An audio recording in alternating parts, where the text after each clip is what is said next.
अस्सलामुअलैकुम dear students. उम्मीद है आप लोग खैरियत से होंगे। मैं आपका फ़िज़िक्स टीचर अली हैदर। बेटा आज हम उसी का नेक्स्ट पार्ट कंटिन्यू करेंगे जो हमने पहले टॉपिक स्टार्ट किया था, जो हमारे पास था इंट्रोडक्शन टू फिज़िक्स। तो उसका जो नेक्स्ट पार्ट हमारे पास है वो है ब्रांचेस ऑफ फिज़िक्स, यानी फ़िज़िक्स को जो हमने एक्सट्रैक्ट किया था फिज़िकल साइंसेस की ब्रांचेस में से, उसके डिसिप्लिन्स में से। तो वहाँ से हम लोग अब हम आगे डिस्कस करने जा रहे हैं कि फ़िज़िक्स की फर्दर ब्रांचेस में जो उसको डिवाइड किया गया है वो ब्रांचेस हमारे पास क्या क्या है और वो क्या क्या टर्म हमें नेक्स्ट एक्सप्लेन करती है। तो आए हमारे साथ। सबसे पहले हम लोग स्टार्ट करेंगे कि जो फर्स्ट ब्रांच हमारे पास है फिज़िक्स की वो हमारे पास है मैकेनिक्स। जैसा कि आपको अगर याद हो तो मैंने पहले भी आपको मैकेनिक्स के बारे में बताया था कि आगे जाके हम पढ़ेंगे कि कार की एग्जांपल ली थी, कार की मोशन का मुताला हम लोग कर रहे थे। तो हमने उसको कहा था कि ये फिज़िक्स की ब्रांच जो है वो मैकेनिक्स से रिलेट करती है, उसके प्रिंसिपल पे बेस करती है। तो इसी तरह मैकेनिक्स क्या है? Mechanics is the study of motion of objects, यानी कि अगर हम ये बात करें जितने भी हमारे पास ऑब्जेक्ट्स हैं, अगर हम उनकी मोशन की बात करें, उनकी हरकत की बात करें, तो उसकी उसकी उनकी हरकत को जो है वो मैकेनिक्स कहा जाता है, उनके मुताले को मैकेनिक्स कहा जाता है। और वो किस वजह से हरकत में है, उसकी कॉजेज़ क्या क्या है। मतलब अगर एक कार मोशन में है, अगर एक कार मूव कर रही है तो उसके मूव करने की वजूहात क्या है, क्या क्या फोर्सेस एक्सर्ट हो रही हैं, क्या वेलोसिटी है, क्या टाइम रिक्वायर्ड है। तो इन सब को हम डील करेंगे।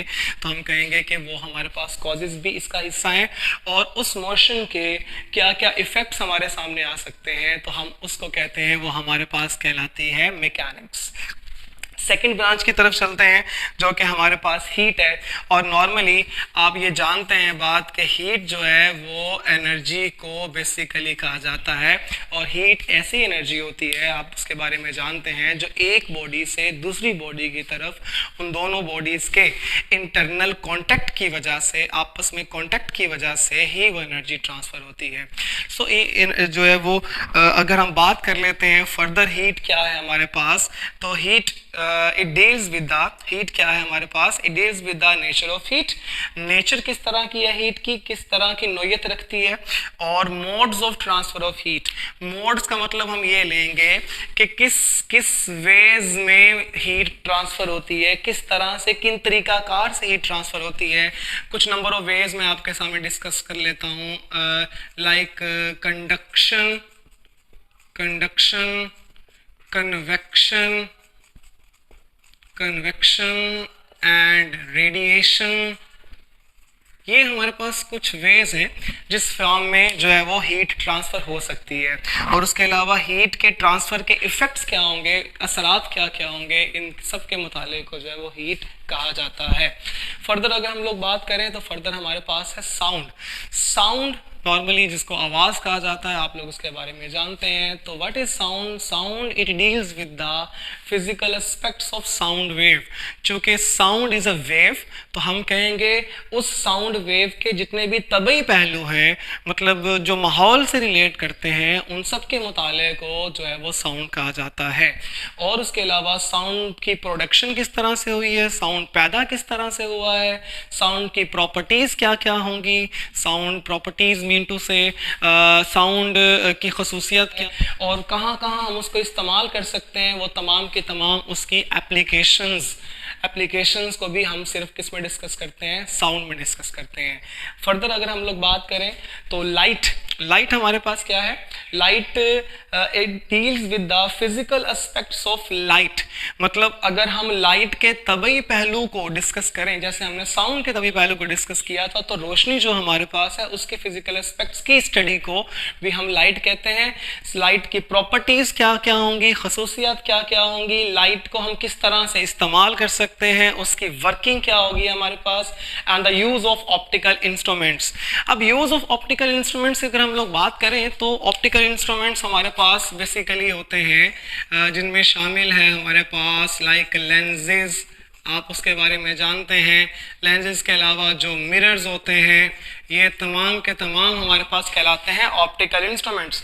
और इन्हीं ऑप्टिकल इंस्ट्रूमेंट्स की मदद से हम चीज़ों को देख सकते हैं, उनको छोटा देख सकते हैं, बड़ा देख सकते हैं, क्लियर देख सकते हैं, उनकी मैग्निफिकेशंस भी डिपेंड करती हैं वहाँ पे।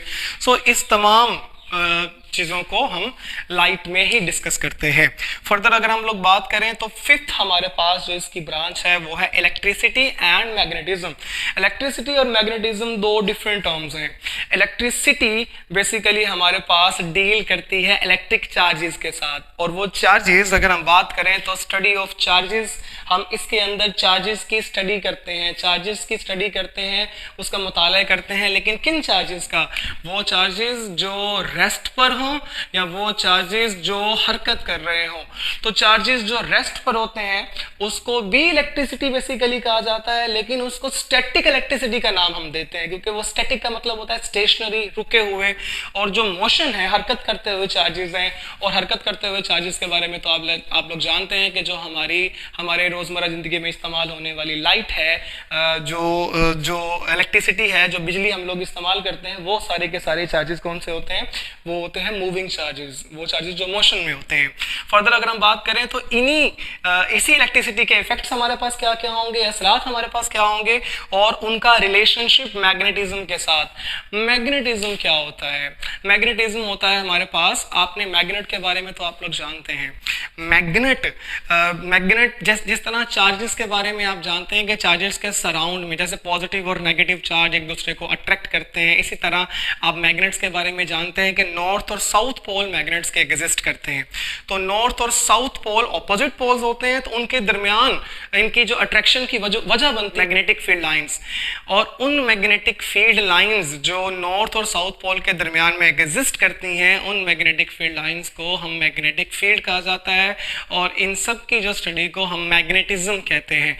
और मैग्नेटिज्म बेसिकली हमारे पास मैग्नेटिक फील्ड से रिलेट करता है। तो इस मैग्नेटिक फील्ड का और इस इलेक्ट्रिसिटी का, यानी कि मैग्नेटिज्म का आपस में जो रिलेशन है, यानी कि इलेक्ट्रिसिटी से मैग्नेटिक फील्ड भी प्रोड्यूस करवाया जा सकता है, मैग्नेटिक फील्ड से इलेक्ट्रिक फील्ड भी प्रोड्यूस करवाया जा सकता है, और इनका आपस में रिलेशन ये हमें बताता है इलेक्ट्रिसिटी और मैग्नेटिज्म के बारे में। आगे जाके आप इसके बारे में डिटेल में डिस्कस करेंगे। आगे फर्दर अगर हम लोग बात करें तो हमारे पास सिक्स्थ जो हमारे पास ब्रांच है फिजिक्स की, वो है एटॉमिक फिजिक्स। एटॉमिक फिजिक्स में हम सिर्फ एटम के स्ट्रक्चर को डिस्कस करते हैं कि एटम का स्ट्रक्चर, उसका ढांचा किस तरह का है, और उसकी प्रॉपर्टीज हमारे पास क्या क्या होंगी, उसकी खसूसियात एटम की हमारे पास क्या होंगी। सेवंथ जो हमारे पास कैरेक्टरिस्टिक ब्रांच है वो हमारे पास है न्यूक्लियर फिजिक्स। अब न्यूक्लियर फिजिक्स को आपने जानने के लिए एक बात याद रखिएगा, आप जानते हैं कि एटम का सेंट्रल पार्ट जो है वो कहलाता है न्यूक्लियस। तो न्यूक्लियस की स्टडी को, उसमें होने वाले तमाम चेंजेस को हम न्यूक्लियर फिजिक्स के टर्म में डील करते हैं। तो आप लोगों ने एक बात याद रखनी है, तो न्यूक्लियर फिजिक्स क्या होगा? Nuclear physics is the property, इसमें हम डील करते हैं, इसमें हम स्टडी करते हैं न्यूक्लियाई की प्रॉपर्टी को। देखिए न्यूक्लियाई क्या होता है, अभी मैंने आपसे न्यूक्लियस की बात की, अब मैं आपको बताऊंगा न्यूक्लियाई क्या होता है। एक एटम का सेंट्रल पार्ट, एक एटम का सेंट्रल पार्ट कहलाता है न्यूक्लियस। अगर नंबर ऑफ एटम्स होंगे तो नंबर ऑफ एटम्स के नंबर ऑफ न्यूक्लियसेस होंगे। तो सबको अगर हम डिस्कस करना चाहते हैं तो हम सबको न्यूक्लियाई का नाम देंगे। तो बात याद रखिएगा कि प्रॉपर्टीज ऑफ न्यूक्लियाई, कि उसकी न्यूक्लियाई की खसूसियात क्या है, यानी न्यूक्लियसेस की, तमाम न्यूक्लियस की खसूसियात क्या क्या है, और उनका बिहेवियर कैसा होगा न्यूक्लियाई का, और उनमें जो पार्टिकल्स पाए जाते हैं उन तमाम पार्टिकल्स की स्टडी को हम न्यूक्लियर फिजिक्स कहते हैं। अगर आप ये जान लीजिएगा कि अगर हमारे पास एक, सपोज ये एक एटम है, ये एटम का सेंट्रल पार्ट है which is consist of positive charge, और इसके सराउंड में आप जानते हैं कि नंबर ऑफ ऑर्बिट्स होती हैं, जिन ऑर्बिट्स में इलेक्ट्रॉन्स जो है वो रिवॉल्व करते हैं। लेकिन न्यूक्लियस के अंदर, चूंकि हम न्यूक्लियस की स्टडी कर रहे हैं, तो इसमें पाए जाते हैं protons and neutrons, and these protons and neutrons are called the particles within the nuclei. ये न्यूक्लियस के पार्टिकल्स कहलाते हैं, और इनके मुताले को भी हम न्यूक्लियर फिजिक्स का नाम देते हैं। फर्दर अगर हम लोग मूव करें तो नेक्स्ट हमारे पास है प्लाज्मा फिजिक्स। प्लाज्मा, याद रखिएगा एक बात, आपने स्टेट्स के बारे में पढ़ा हुआ है मैटर की। हमारे पास मेन तो 3 स्टेट्स होती हैं, जिसको सॉलिड, लिक्विड और गैस कहा जाता है। And fourth state of matter is called plasma. याद रखिएगा ये बात।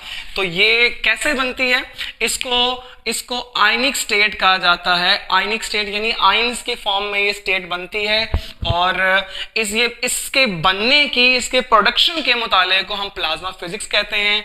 उसके अलावा प्रॉपर्टीज ऑफ आयनिक स्टेट, इस आयनिक स्टेट के बनने की खसूसियात क्या क्या होती हैं, और इसको मैटर की, इसको मादे की हमें फोर्थ स्टेट कहा जाता है। तो this is called the whole study of the plasma physics. And the last one is geophysics. Geo for you know that geo mean to say it is अर्थ, और जहां पर भी बात होगी जियो की फिजिक्स की या जियोलॉजी की, तो जियो आपने याद रखना है अर्थ को कहा जाता है, और जियो फिजिक्स हमारे पास क्या होगा, it is the study of internal structure of earth. और इसके बाद इसमें हम जानते हैं कि अर्थ की स्टडी करते हैं, और अर्थ का जितना भी इंटरनल स्ट्रक्चर है, उसमें जो ढांचा है, उसमें जो चीज़ें जानने वाली हैं, उसका जोग्राफिया, उसका मुताला, सब कुछ जो है वो रिलेट करता है जियो फिजिक्स के साथ। तो बेटा जी आज का लेक्चर हमारे पास इतना ही था, जिसमें हमने ब्रांचेस ऑफ फिजिक्स डिस्कस की। अगर कोई पॉइंट आपको समझ नहीं आया या कुछ पूछना चाहते हैं तो कमेंट सेक्शन में मुझे लाजमी जो है वो आप मैसेज कीजिएगा, कमेंट कीजिएगा, मुझसे क्वेश्चन पूछिएगा, और सबसे ज़रूरी बात, हमारा चैनल लाजमी सब्सक्राइब कीजिएगा और बेल आइकन को प्रेस कीजिएगा, ताकि हमारी आने वाली तमाम की तमाम नोटिफिकेशन आपको ज़रूर मिल सके। अपना बहुत सारा ख्याल रखिएगा। अल्लाह हाफ़िज़।